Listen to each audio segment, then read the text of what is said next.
An armored car guard is dead and another injured after a brazen gun attack outside of a bank in the Chatham neighborhood. Police say they were loading cash into an ATM when at least two men tried to rob the pair. Dane Placco reports police are investigating whether a fatal car crash shortly after that robbery may be connected. How many gunshots did you hear? It was a lot, actually, because I thought it was actually a knocking, so at least 4, I'd say.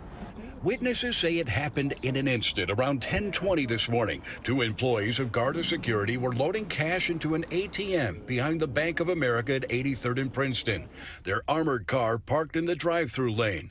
When police say at least two men, possibly as many as 4, dressed in black and wearing masks, suddenly attacked. So I opened the door, and when I looked towards the back, I saw the bank. The car were kind of doing turns and stuff, 180 degrees, and all I see was a red car, kind of like more hectic than the others. I just saw him do a 180-degree turn. A 47-year-old female guard was shot 6 times and later died. A 46-year-old male guard was shot twice in the stomach and is in critical condition at University of Chicago Medical Center. Not long after the robbery, a car smashed into a tree about 4 miles away near 87th and Saginaw. A man was found dead behind the wheel. Another occupant died later at the hospital.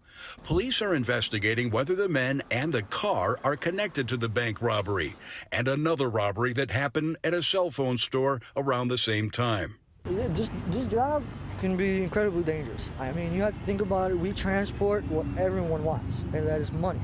An employee of Garda Security who doesn't want to be identified says loading ATM machines is one of the riskiest things they do.